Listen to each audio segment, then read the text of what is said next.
ግብጽ የውሃ ደህንነቷን ለማስጠበቅ አስፈላጊ እርምጃዎችን ትወስዳለች። ፕሬዝዳንት አልሲሲ ኢትዮጵያ በአባይ ወንዝ ላይ ገንብታ ካስመረቀችው የህዳሴ ግድብ አንጻር ግብጽ ብሔራዊ ጥቅሟንና የውሃ ደህንነቷን ለማስጠበቅ አስፈላጊ የሆኑትን ሁሉንም እርምጃዎች እንደምትወስድ ፕሬዝዳንት አብዱልፋታህ አልሲሲ ተናገሩ። ፕሬዝዳንቱ ኢትዮጵያ ታላቁ የህዳሴ ግድብን በማስተዳደር ላይ እየተከተለችው ባለችው ኃላፊነት የጎደለው አካሄድ ላይ አገራቸው እጇን አጣጥፋ አትመለከትም ብለዋል። አልሲሲ በዋና ከተማው በካይሮ በተካሄደው 8ኛው የውሃ ሳምንት ተሰብሳቢዎች በቪዲዮ ባስተላለፉት መልእክት ግብጽ ኢትዮጵያና ዓለም አቀፉ ተቋማት በይበልጥ በተባበሩት መንግስታት ድርጅት ላይ መተማመኗን እንደ ድክመት መቁጠር የለበትም ብለዋል።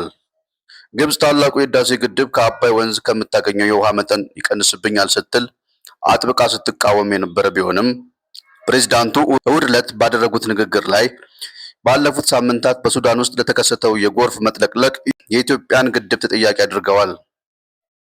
ኢትዮጵያ ግድቡ ተገቢ ባልሆነ ሁኔታ እያስተዳደረች በመሆኑ ባልተመጣጠነ የውሃ ፍሰት ምክንያት ባለፉት ቀናት በሁለቱ የታችኛው ተፋሰስ ሀገራት ውስጥ ጉዳት ደርሷል ብለዋል። ፕሬዝዳንቱ በንግግራቸው ላይ ከግድቡ ምርቃት ከጥቂት ቀናት በኋላ የተከሰተው ነገር በግድቡ የስራ ሂደት ላይ ህጋዊ አሳሪ ስምምነት እንዲደረስ ያቀረብነው ጥያቄ ትክክል መሆኑን የሚያሳይ ማስረጃ ነው ብለዋል። አልሲሲ ኢትዮጵያ የታችኛው ተፋሰስ ሀገራትን አስቀድማ ሳታሳውቅ ወይም ሳትተባበር ወጥነት የሌለው ውሃ ትለቃለች ሲሉም ወንጅለዋታል። የኢትዮጵያ የውሃና ኢነርጂ ሚኒስቴር ግብጽ ህዳሴ ግድብ በአግባቡ ባለመተዳደሩ ምክንያት የተለቀቀ ውሃ በሱዳን ጎርፍ እንደተከተለ በመግለጽ ከዚህ በፊት ያወጣቸውን መግለጫ በሐሰት የተሞላና ተንኮል አዘል በማለት ውድቅ ማድረጉ ይታወሳል። ታላቁ የህዳሴ ግድብ ባይኖር ኖሮ ባለፉት ወራት በኢትዮጵያ ደጋማ ቦታዎች የታየው ከፍተኛ ዝናብ ሱዳን እና ግብጽ ውስጥ በሰው ህይወትና መሰረተ ልማት ላይ ታሪካዊ ውድመት ሊያደርስ ይችል እንደነበር በመግለጽ በወቅቱ ምላሽ ሰጥቷል። አልሲሲ አገራቸው እየወሰደቻቸውን የዲፕሎማሲ እርምጃዎች የጥንካሬ መገለጫ፣ የብስለትና በንግግር የማመንና የናይል ተፋሰስ ሀገራትን ፍላጎት አደጋ ላይ ሳይጥሉ ለመጠበቅ የተደረገ መሆኑን አክለዋል።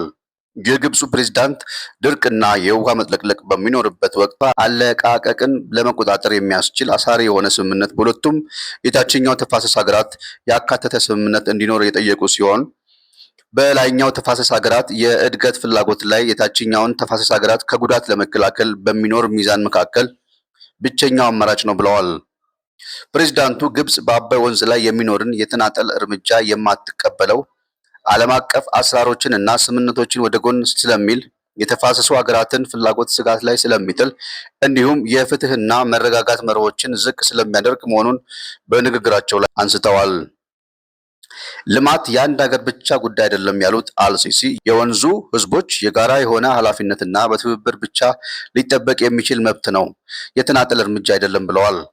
በህዳሴ ግድብ ግንባታ ወቅት ለ14 ዓመታት በተለያዩ ዙር የተደረገውን ድርድር የጠቀሱት ፕሬዝዳንቱ የሁሉንም ፍላጎቶች ከግምት ያስገባ አሳሪ ህግና መብቶችና ግዴታዎች መካከል ሚዛን የጠበቀ አስገዳጅ ስምምነት ታሳቢ ያደረገ ፍትሐዊና ብልሃት የተሞላው ዲፕሎማሲያዊ መንገድ እንደነበር ተናግረዋል። ፕሬዝዳንቱ በንግግራቸው ካይሮ የኢትዮጵያ ያስቀመጠቻቸውን የልማት ግቦች የሚያሟሉ በርካታ ጥሩ ቴክኒካዊ አማራጮችን እና የሁለቱን የታችኛው ተፋሰስ ሀገራት ጥቅም የሚያስጠብቅ ሀሳብ አቅርባ እንደነበር ጠቅሰዋል።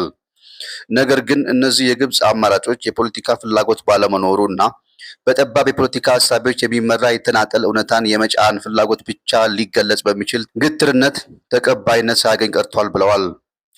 አልሲሲ ወንዙ የሁሉንም ተፋሰሱን መንግስታት የጋራ ንብረትና በብቸኝነት ሊይዝ የማይችል የጋራ ሀብት ነው በማለት በናይል ላይ ብቸኛው የሉዓላዊነት ሐሰተኛ ይገባኛል ጥያቄ ተቀባይነት እንደሌለው አመልክተዋል።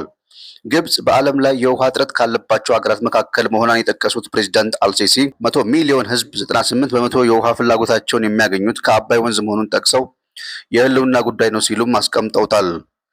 ፕሬዝዳንቱ አክለውም ሀገራቸው በአባይ ወንዝ ጉዳይ ላይ ስትከተል የነበረው ዲፕሎማሲያዊ መንገድ የደካማነት ምልክት አለመሆኑን በመጥቀስ ነገር ግን ኢትዮጵያ እየተከተለችው ካለችው አካሄድ አኳያ ዝምታን እንደማትመርጥና ጥቅሟን ለማስከበር አስፈላጊ ያለችውን እርምጃ እንደምትወስድ በድጋሚ ተናግረዋል።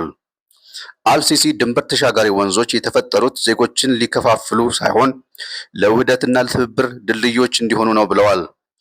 የውሃ ደህንነት ቅንጦትና ዘላቂ የልማት አማራጭ አይደለም ካሉ በኋላ እነሱ ሊጠበቁ የሚችሉትም በዓለም አቀፍ ሕግና በጋራ ጥቅምና ሁሉንም ተጠቃሚ በሚያደርግ መርህ ላይ በተመሰረተ ፍትሐዊ አጋርነት ብቻ ነው ሲሉ ተናግረዋል። ግብጽ በአፍሪካ ግዙፍ የሆነውን ግድብ ጉዳይ ባለፉት ዓመታት ለተባበሩት መንግስታት ድርጅት፣ ለአፍሪካ ህብረትና ለአረብ ሊግ በማቅረብ በኢትዮጵያ ጫና ለማሳደር ሞክራለች።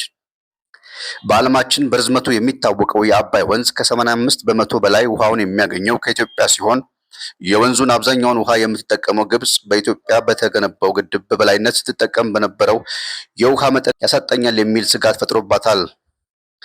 ግብጽ በአውሮፓውያኑ በ1959 የተፈረመውና አብዛኛው የውሃውን ድርሻ የሚሰጣትን የቅኝ ግዛት ስምምነት በመጥቀስ የወንዙ ውሃ ሙሉ በሙሉ በበላይነት ለብቻዋ የመጠቀም ፍላጎት በማለት ኢትዮጵያ ይህ ሁኔታ መለወጥ እንዳለበት ስትከራከር ቆይታለች። ኢትዮጵያ በአባይ ወንዝ ላይ ያላት ድርሻዋን ባረጋገጠ መልኩ ፍትሐዊና ምክንያታዊ አጠቃቀም ላይ ስምምነት እንዲደርስና ግንባታው የግብፅን የውሃ ደህንነት ላይ አደጋ እንደማይጥል በተደጋጋሚ ገልጻለች።